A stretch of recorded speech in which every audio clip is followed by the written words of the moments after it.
কবিতার যাপনে তোমাকে স্বাগত জানাই। আজকের নিবেদন রাজবন্দির জবানবন্দি, লিখেছেন কাজী নজরুল ইসলাম।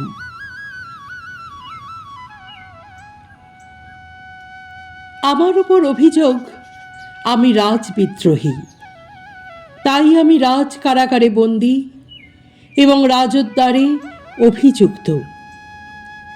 এক ধারে রাজার মুকুট, আর ধারে ধূমকেতুর শিখা। একজন রাজা, হাতে রাজদণ্ড, আরজন সত্য, হাতে ন্যায়দণ্ড। রাজার পক্ষে রাজার নিযুক্ত রাজ বেতনভোগী রাজ কর্মচারী, আমার পক্ষে সকল রাজার রাজা, সকল বিচারকের বিচারক। আদি অনন্তকাল ধরে সত্য জাগ্রত ভগবান।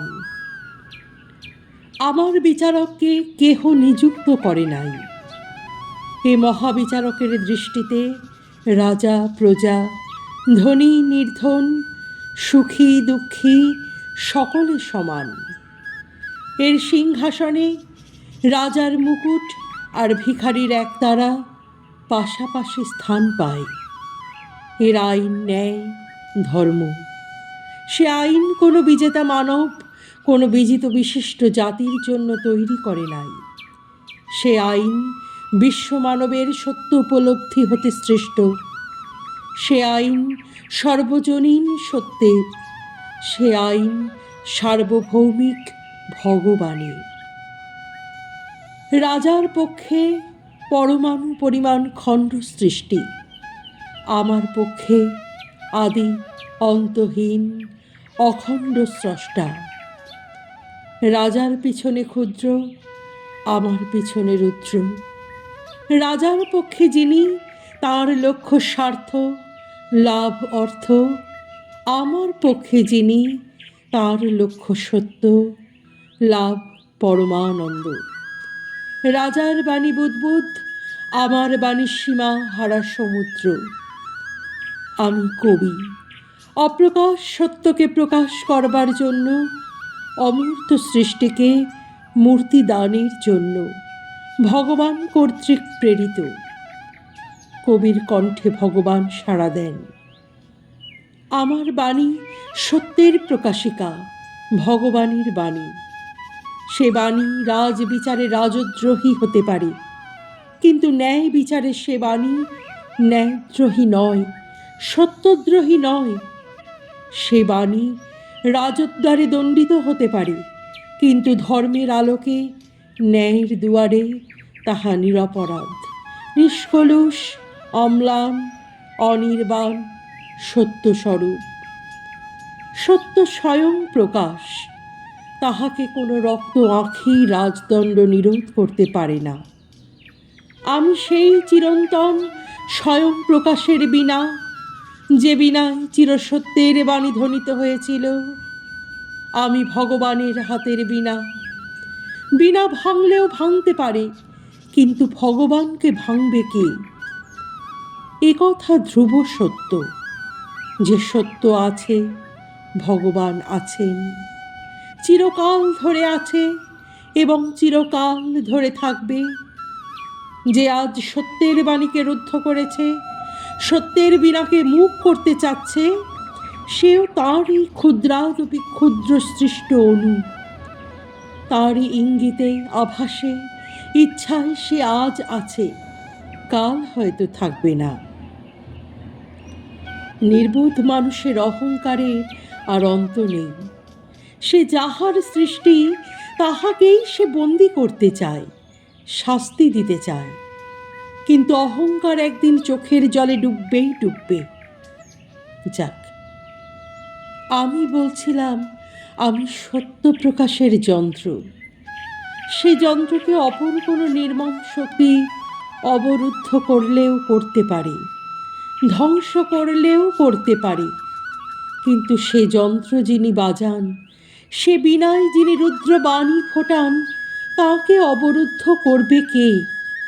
সে বিধাতাকে বিনাশ করবে কে? আমি মরব, কিন্তু আমার বিধাতা অমর। আমি মরব, রাজাও মরবে, কেননা আমার মতন অনেক রাজবিদ্রোহী মরেছে। আবার এমনই অভিযোগ আনয়নকারী বহু রাজাও মরেছে। কিন্তু কোনো কালে কোনো কারণেই সত্যের প্রকাশ নিরুদ্ধ হয়নি, তার বাণী মরেনি। সে আজও তেমনই করে নিজেকে প্রকাশ করেছে এবং চিরকাল ধরে করবে। আমার এই শাসন নিরুদ্ধ বাণী আবার অন্যের কণ্ঠে ফুটে উঠবে। আমার হাতের বাঁশি কেড়ে নিলেই সে বাঁশির সুরের মৃত্যু হবে না, কেননা আমি আরেক বাঁশি নিয়ে বা তৈরি করে তাতে সেই সুর ফোটাতে পারি। সুর আমার বাঁশির নয়, সুর আমার মনে এবং আমার বাঁশি সৃষ্টির কৌশলে। অতএব দোষ বাঁশিরও নয়, সুরেরও নয়, দোষ আমার যে বাজায়। তেমনি যে বাণী আমার কণ্ঠ দিয়ে নির্গত হয়েছে তার জন্য দায়ী আমি নই। দোষ আমারও নয়, আমার বাণীরও নয়, দোষ তার যিনি আমার কণ্ঠে তার বাণী বাজান। সুতরাং রাজবিদ্রোহী আমিও নই, প্রধান রাজবিদ্রোহী সেই বাণীবাদক ভগবান। তাকে শাস্তি দিবার মতন রাজশক্তি বা দ্বিতীয় ভগবান নাই। তাহাকে বন্দি করবার মতো পুলিশ বা কারাগার আজও সৃষ্টি হয় নাই। রাজার নিযুক্ত রাজ অনুবাদক রাজভাষায় সে বাণীর শুধু ভাষাকে অনুবাদ করেছে, তার প্রাণকে অনুবাদ করেনি, তার সত্যকে অনুবাদ করতে পারেনি। তার অনুবাদে রাজানুগত্য ফুটে উঠেছে, কেননা তার উদ্দেশ্য রাজাকে সন্তুষ্ট করা। আর আমার লেখায় ফুটে উঠেছে সত্য, তেজ আর প্রাণ, কেননা আমার উদ্দেশ্য ভগবানকে পূজা করা। উৎপীড়িত আর্ত বিশ্ববাসীর পক্ষে আমি সত্য বাড়ি, ভগবানের আখি জল। আমি রাজার বিরুদ্ধে বিদ্রোহ করি নাই, অন্যায়ের বিরুদ্ধে বিদ্রোহ করেছি। আমি জানি এবং দেখেছি, আজ এই আদালতে আসামির কাঠগড়ায় একা আমি দাঁড়িয়ে নেই, আমার পশ্চাতে স্বয়ং সত্য সুন্দর ভগবানও দাঁড়িয়ে। যুগে যুগে তিনি এমনই নীরবে তার রাজবন্দী সত্য সৈনিকের পশ্চাতে এসে দণ্ডায়মান হন। রাজনিযুক্ত বিচারক সত্য বিচারকও হতে পারে না। এমনই বিচার প্রহসন করে যেদিন খ্রিস্টকে ক্রুশে বিদ্ধ করা হলো, গান্ধীকে কারাগারে নিক্ষেপ করা হলো, সেদিনও ভগবান এমনই নীরবে এসে দাঁড়িয়েছিলেন তাহাদের পশ্চাতে। বিচারক কিন্তু তাকে দেখতে পায়নি। তার আর ভগবানের মধ্যে তখন সম্রাট দাঁড়িয়েছিলেন। সম্রাটের ভয়ে তার বিবেক, তার দৃষ্টি অন্ধ হয়ে গেছিল।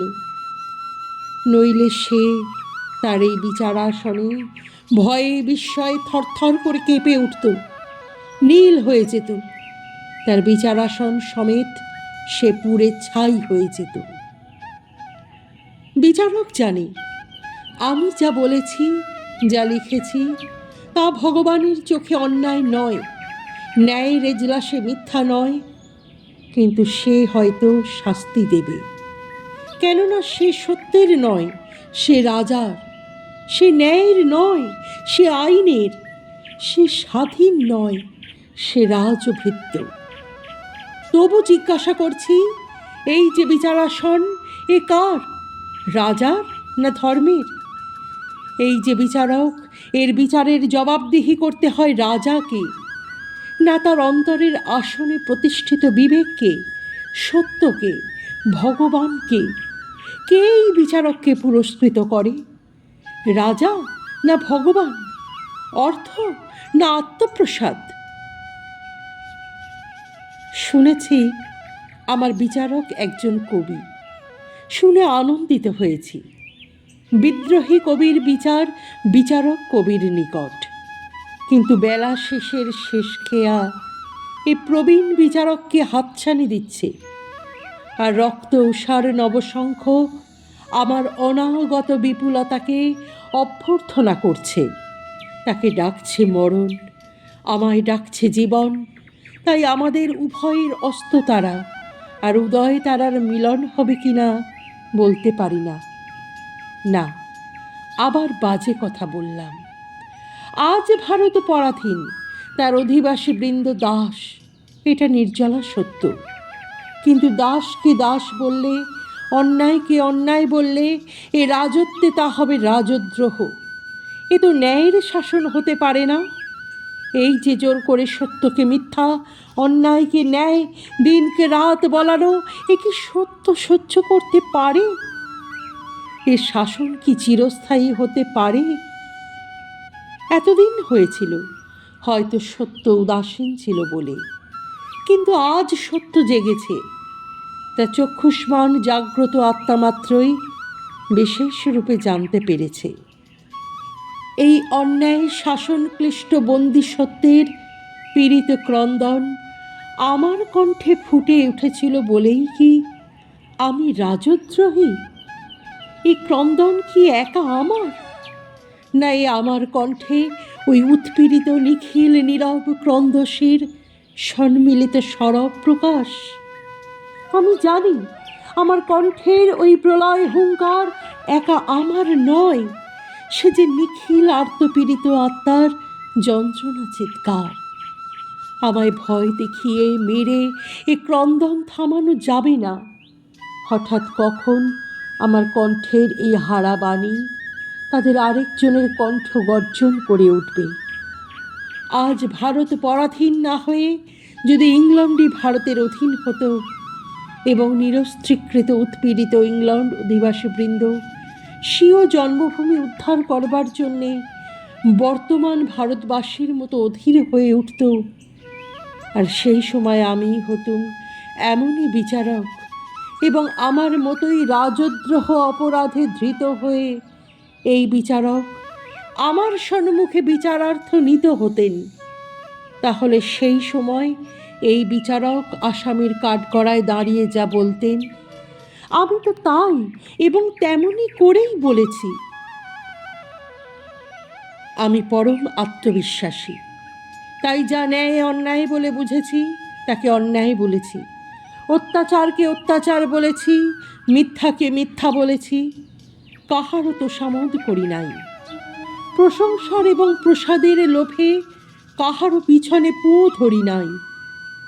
আমি শুধু রাজার অন্যায়ের বিরুদ্ধেই বিদ্রোহ করি নাই, সমাজের, জাতির, দেশের বিরুদ্ধে আমার সত্য তরবারির তীব্র আক্রমণ সমান বিদ্রোহ ঘোষণা করেছে। তার জন্য ঘরের বাইরের বিদ্রূপ, অপমান, লাঞ্ছনা, আঘাত আমার উপর পর্যাপ্ত পরিমাণে বর্ষিত হয়েছে, কিন্তু কোনো কিছুর ভয়েই নিজের সত্যকে, আপন ভগবানকে হীন করি নাই। লাভ ও লোভের বশবর্তী হয়ে আত্ম উপলব্ধিকে বিক্রয় করি নাই। নিজের সাধনালব্ধ বিপুল আত্মপ্রসাদকে খাটো করি নাই। কেননা আমি যে ভগবানের প্রিয়, সত্যের হাতের বীণা, আমি যে কবি, আমার আত্মা যে সত্যদ্রষ্টা ঋষির আত্মা। আমি অজানা অসীম পূর্ণতা নিয়ে জন্মগ্রহণ করেছি। এ আমার অহংকার নয়, আত্ম উপলব্ধির আত্মবিশ্বাসের চেতনালব্ধ সত্য সহজ সরল স্বীকারোক্তি। আমি অন্ধবিশ্বাসে, লাভের মোহে, রাজভয় বা লোকভয়ে মিথ্যাকে স্বীকার করতে পারি না, অত্যাচারকে মেনে নিতে পারি না। তাহলে যে আমার দেবতা আমায় ত্যাগ করে যাবে। আমার এই দেহ মন্দির, জাগ্রত দেবতার আসন বলেই তো লোকে এ মন্দিরকে পূজা করে, শ্রদ্ধা দেখায়। কিন্তু দেবতা বিদায় নিলে এ শূন্য মন্দিরের আর থাকবে কি? একে শুধবে কে?